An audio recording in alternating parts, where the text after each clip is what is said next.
जब कपड़े तुम खोलोगे उसमें से और उसी मूसल से तुम्हारे सारे यदुवंश का 56 करोड़ यदुवंशियों का नाश हो जाएगा, तुम सब मर जाओगे। श्राप लग गया।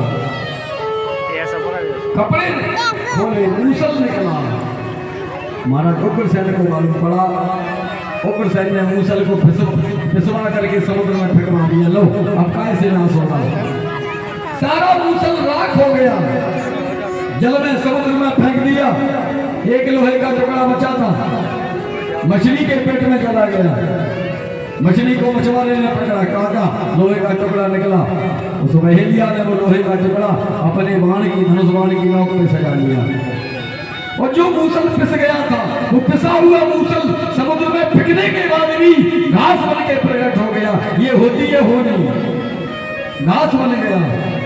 आपस में यदुवंशी लड़े, लड़ते लड़ते अस्त्र शस्त्र समाप्त हो गए। समुद्र के किनारे पहुंचे, कुछ और तो मिला नहीं। उसी मूसल की जो घास थी उसे उखाड़ के एक दूसरे में मारने लगे और आपस में लड़के सारे यदुवंशी समाप्त होते चले गए, समाप्त होते चले गए।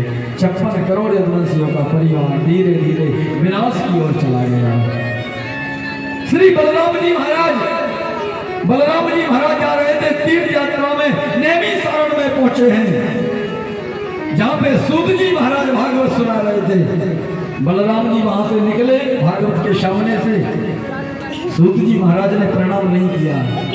व्यास गद्दी पर जब तक कोई भी बैठा है वो अपने आप में एक भगवान के स्वरूप है, प्रणाम ना भी करे तो जरूरत नहीं है, नीचे की बात अलग है। सूत जी महाराज ने प्रणाम नहीं किया, बलराम जी को क्रोध आ गया, उन्होंने श्री सूत जी महाराज की हत्या कर दी, मार दिया। मुझे प्रणाम नहीं किया। जब बुरा समय आता है अपने आप घटनाएं घटने लगती हैं। आज शेष अवतार बलराम जी के द्वारा ब्रह्म हत्या हो गई, ब्रह्म हत्या का प्रायश्चित किया, अपने आप को जल में समाप्त कर दिया। धीरे धीरे सब समाप्त। भगवान के जाने का समय आ गया। अर्जुन को बुलाया, अर्जुन मेरी पत्नियों को ले जाओ, मेरा समय होने वाला है, मैं जाने वाला हूँ। और अर्जुन भगवान की पत्नियों को लेकर गए। मार्ग में जंगल था, भील मिल गई, भीलों ने भगवान की पत्नियों को छुड़ा के ले गए। भीलन लूटी को पका गई अर्जुन बेईमान। ये सब लीला क्या है? देखिए, ना तो कोई भील था, एक भील बनकर भगवान स्वयं गए थे, अपनी पत्नियों को भगवान स्वयं छुड़ा के ले गए थे। वो केवल इसलिए कि मेरे जाने के बाद कहीं अर्जुन के मन में ऐसा ना हो जाए कि अर्जुन को इस बात का अभिमान हो जाए कि मैंने महाभारत जीता था। अर्जुन, भगवान ने जाते जाते अर्जुन का अभिमान दूर कर दिया। अर्जुन, यदि तूने महाभारत जीता होता तो आज इन भीलों से नहीं हारता। तेरे पास शक्ति कब तक थी? जब तक मैं तेरे साथ था। महाभारत तूने नहीं, महाभारत मैंने जीता था। आज मैं नहीं हूं तो 2 भीलों ने, 4 भीलों ने तुझे हरा दिया। भीलन लूटी को पका गई अर्जुन बेईमान। अर्जुन का अभिमान दूर किया। जाने लगे भगवान। उस समय भगवान जब जा रहे थे उस समय केवल उद्धव जी उनके पास थे।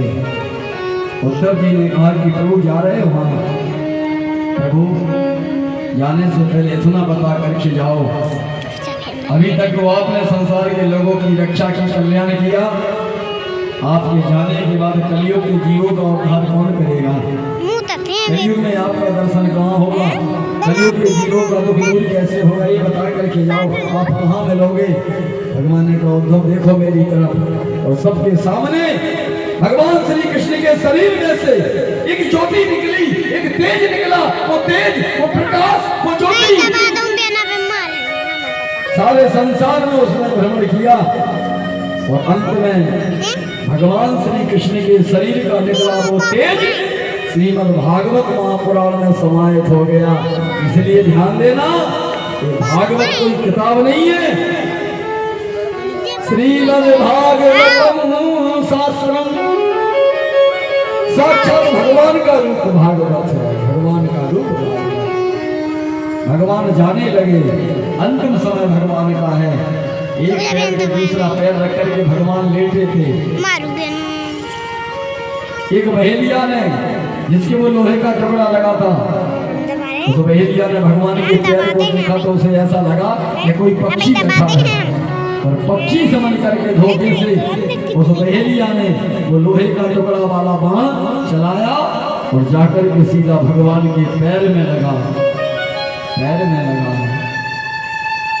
करार बिंदे पदार बिंदम मुखार बिंदे विनिवेशयन्तम पटस्य पत्रम ते पुटे शयानम बालम मुकंदम मनसा स्मिराम।